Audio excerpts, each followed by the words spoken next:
A graça e a paz de nosso Senhor Jesus Cristo seja com todos nós.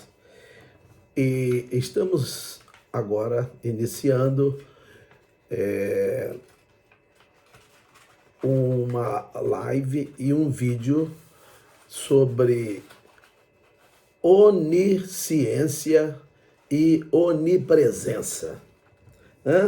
Onisciência e onipresença,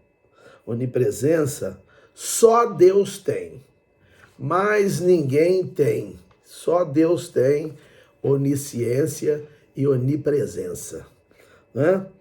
A onisciência quer dizer saber absoluto. Quer dizer saber absoluto. Onisciência quer dizer ciência total e universal. É saber tudo. Só Deus sabe tudo, só Deus tem todo o saber. A palavra onisciência, ela vem do latim omni, que quer dizer todo, e scientia, que quer dizer ciência, conhecimento, noção. Só Deus tem conhecimento.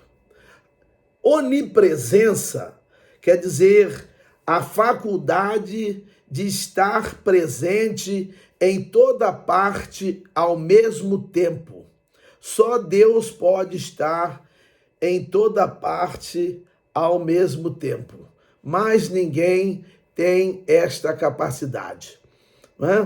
Então, nós estamos trazendo aqui esse tema conforme nós trouxemos a onipotência. Na Bíblia nós não achamos essas palavras. Assim como também lá em Lucas 15, lá não tem a palavra pródigo. Não existe a palavra pródigo lá em Lucas 15, A parábola fala ali de um filho perdido, Então, essas palavras onipotência, onisciência e onipresença não existem. E ambas, a onisciência e onipresença, ambas são prerrogativas, são atributos, são condições que só Deus tem. E elas duas são como que interligadas. Não há como se falar de onipresença sem se falar em onisciência, E podemos até separar um pouco, igual separamos a onipotência. Mas essas duas, onisciência e onipresença, elas estão interligadas, estão entrelaçadas, elas estão associadas, uma relacionando-se com a outra.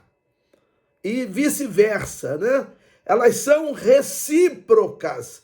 Recíproco é aquilo que existe ou se corresponde de parte a parte, que é mútuo, São coisas que se correspondem. Elas são entrelaçadas, ligadas.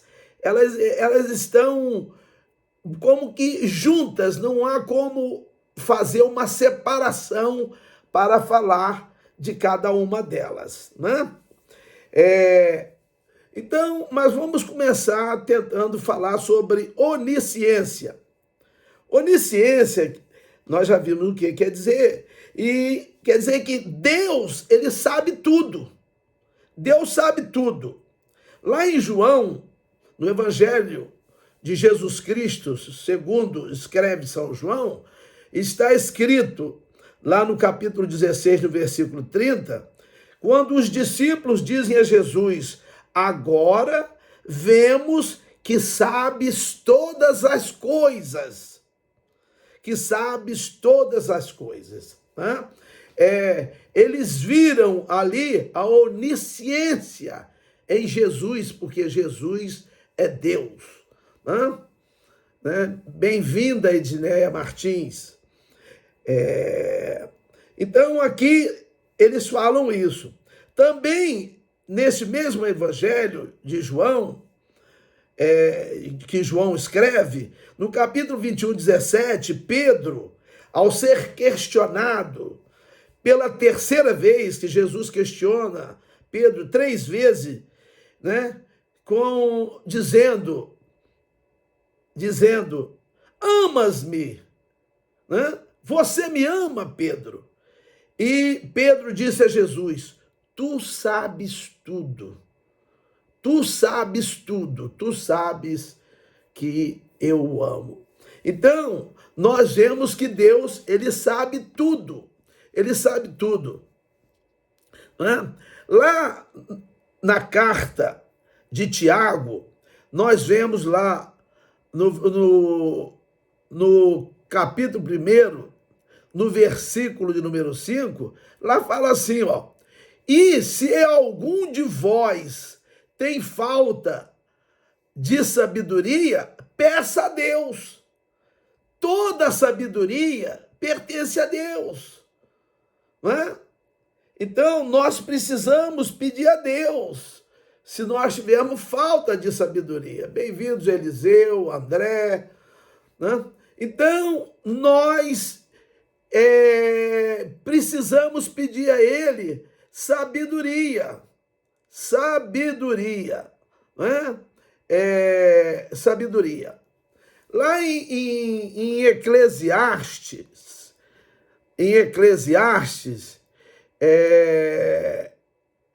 lá no capítulo 2, de Eclesiastes, versículo 26, nós lemos assim, porque ao homem que é bom diante dele, dá a Deus sabedoria e conhecimento. Ele dá porque ele tem. A sabedoria está nele, né? Está nele. Né? Então nós vemos aqui que Deus, ele sabe tudo o que acontece. Porque ele sabe tudo, e às vezes nós fazemos uma pergunta. Deus, ele é onisciente porque é onipresente? Ou é onipresente porque é onisciente? Então, quer dizer, Deus sabe tudo porque ele está presente em todos os lugares ao mesmo tempo? Ou ele está em todos os lugares ao mesmo tempo que ele sabe tudo? Então, mais uma vez aqui nós vemos que há um entrelaçamento disso tudo, né? Então, é interessante que no saber de Deus nós vemos que só Deus sabe o nosso pensamento.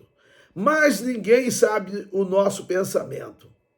No Evangelho, segundo São Marcos, capítulo 2, versículo 8, diz assim, e Jesus, conhecendo logo em seu espírito, que assim arrazoavam entre si, lhes disse, por que arrazoais sobre estas coisas em vosso coração? Jesus sabia, irmã Lene, bem-vinda, o que estava passando nos corações daquelas pessoas, porque esse momento aqui do capítulo 2 é quando aquele paralítico de Cafarnaum é colocado diante de Jesus, e Jesus fala para ele, jovem, perdoados te são os teus pecados.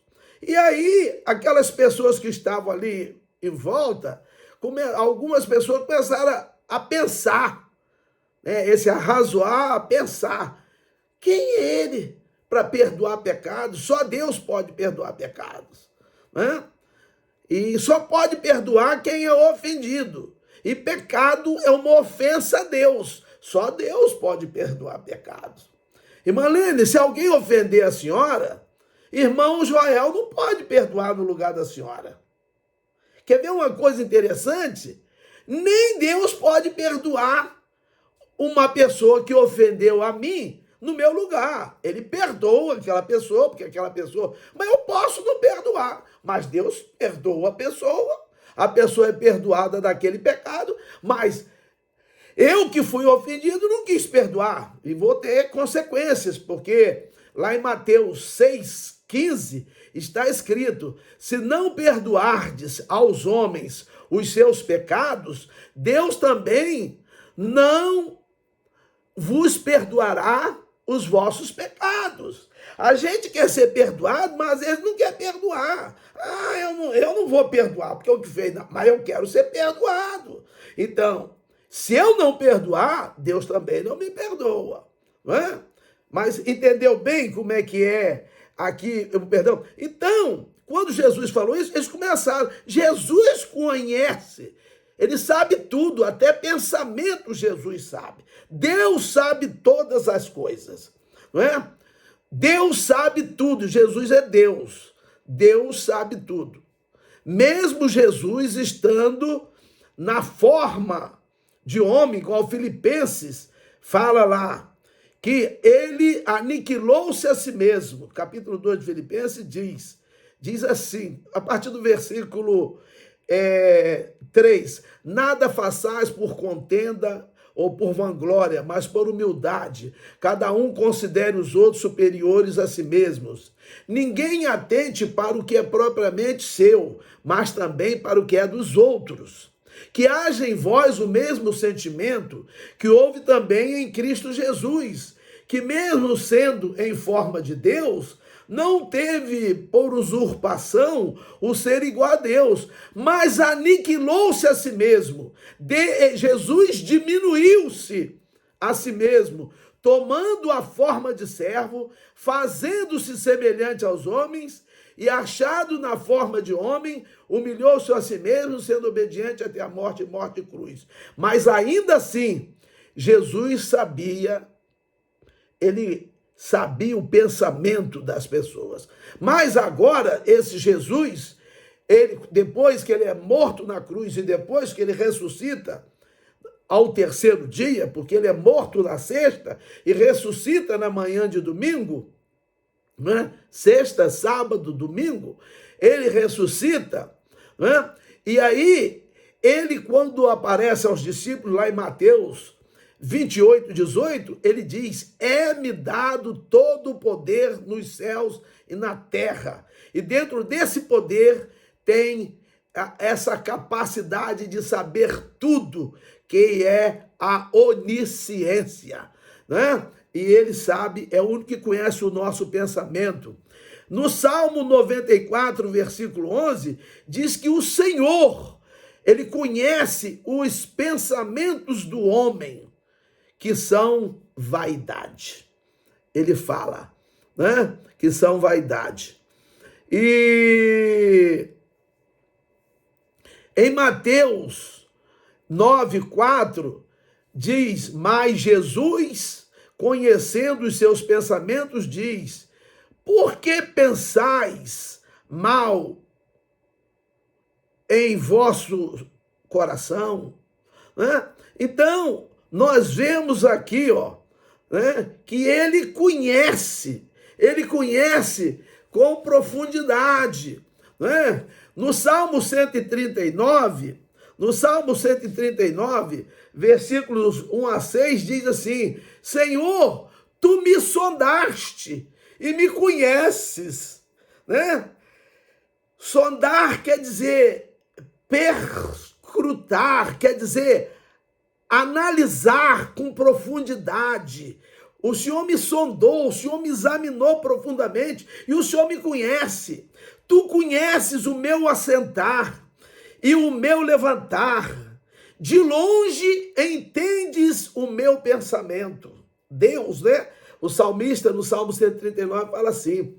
E ele diz, no versículo 3, cercas o meu andar e o meu deitar, e conhece todos os meus caminhos.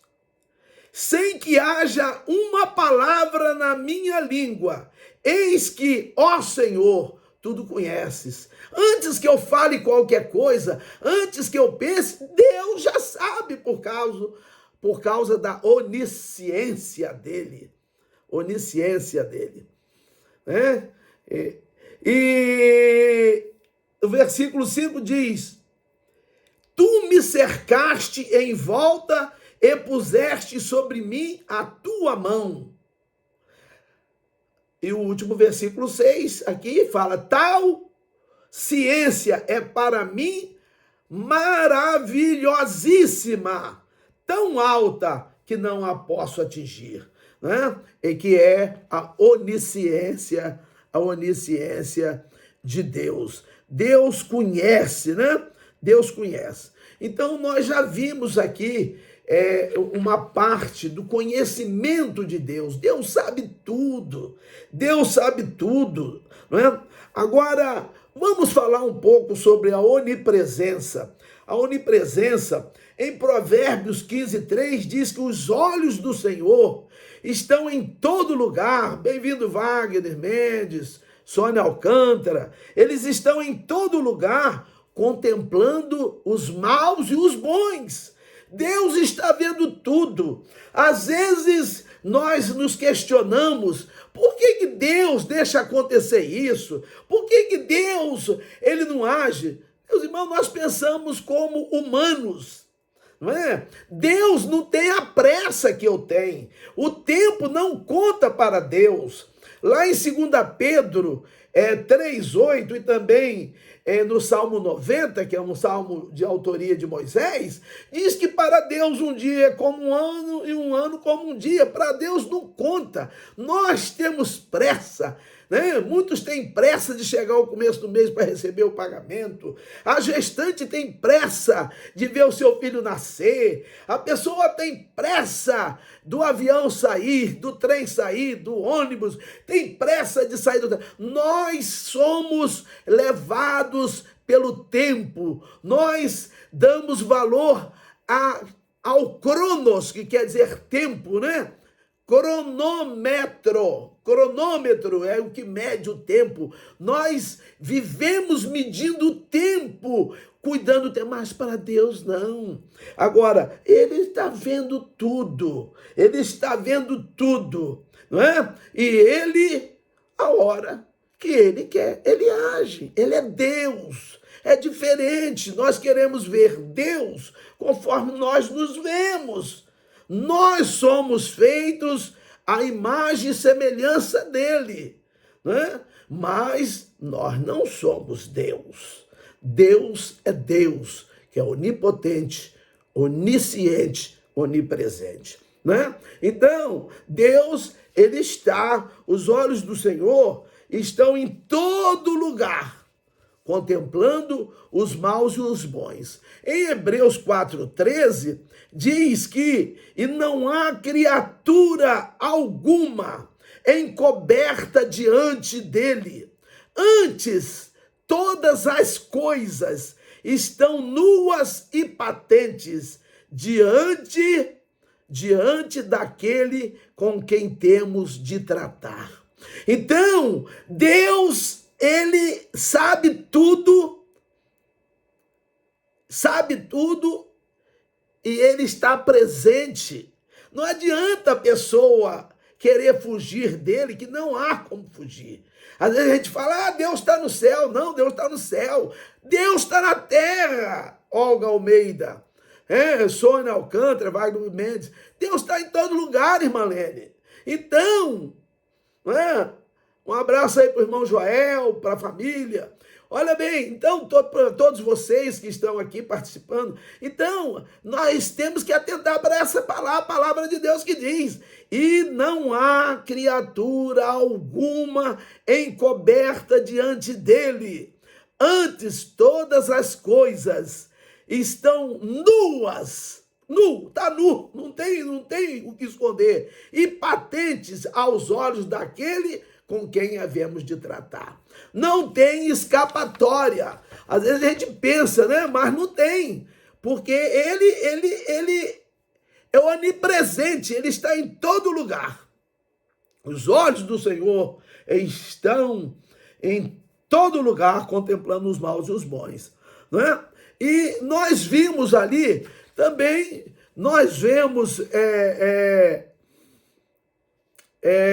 no Salmo 139 ainda, versículos 7 a 12, nós lemos assim: para onde me irei do teu Espírito, com letra do Espírito Santo?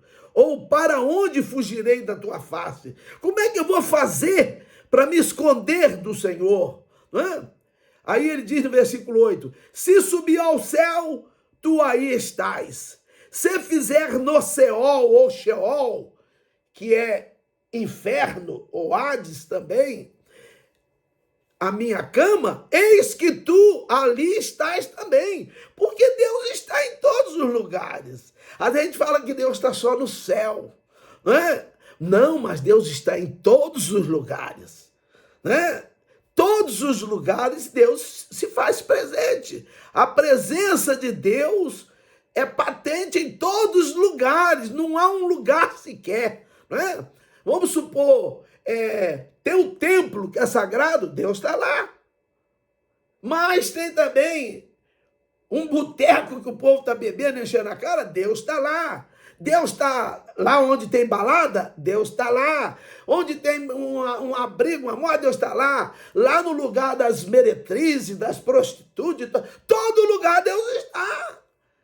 Não tem lugar.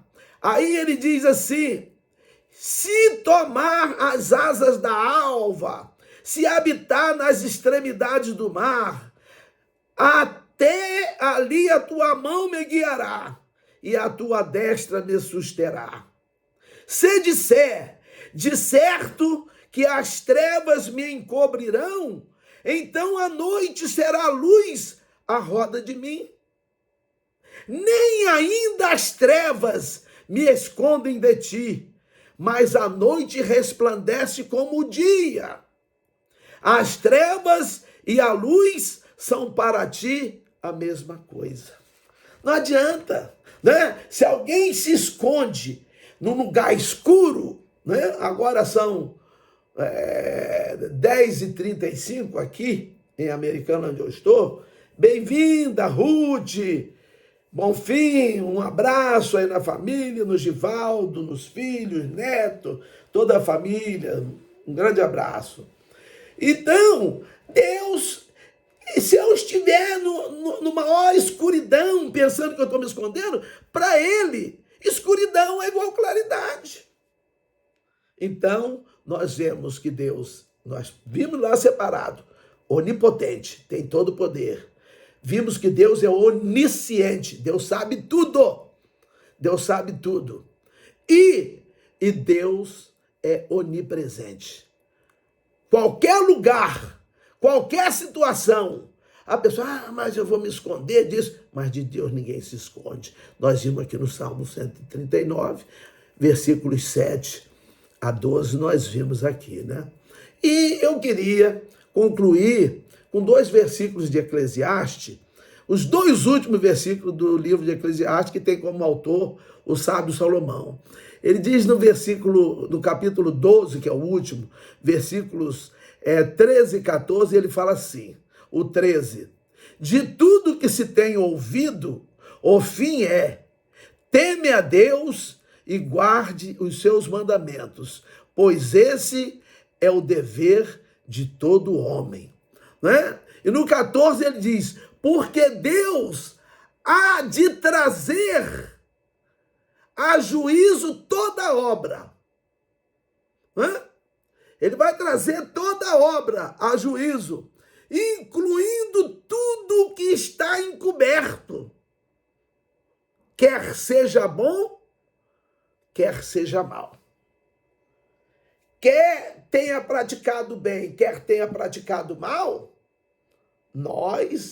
Deus está vendo e ele vai trazer juízo, e é dever de todo homem.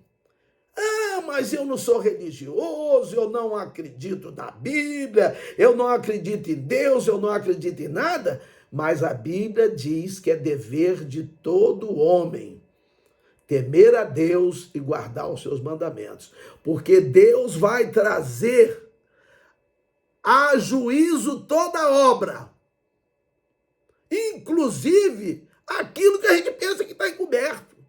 que mesmo as coisas nossas aqui, lá em Mateus 10, 26, está escrito: não há nada encoberto que não haja de ser revelado, nem nada oculto que não haja de ser sabido. Isso para nós, homens. É conforme se usa dizer, as máscaras, elas caem. As máscaras caem. Às vezes, né, quem está ouvindo aqui, quem vai ouvir, quem vai ver, tem gente que a gente pensa que é uma coisa, depois é outra. A gente pensa que a pessoa é ruim, é cheia daqueles defeitos, e depois a gente conhece as pessoas, a gente vê que é outra pessoa, não é? E às vezes a gente pensa que a pessoa é uma pessoa boa, e depois a gente vê que a gente está enganado. Às vezes a pessoa faz uma coisa que parece que está encoberta, né? Que está oculta, mas essas coisas, elas vão ser reveladas e elas vão ser sabidas. Entendeu, José Santos?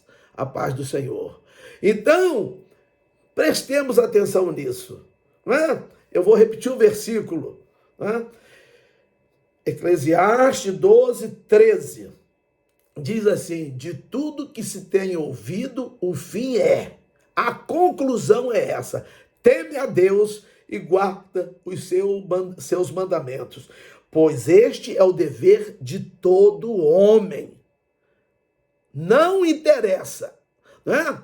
E está escrito também em Gálatas 6:7. Não erreis. Deus não se deixa escarnecer.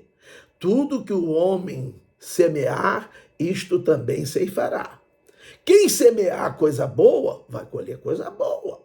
Quem semear coisa ruim, vai, Iracema Reis, que está chegando agora, vai colher também a punição, que é igual a Eclesiastes 14 diz, porque Deus há de trazer a juízo toda a obra, incluindo tudo o que está encoberto, quer seja bom, quer seja mal.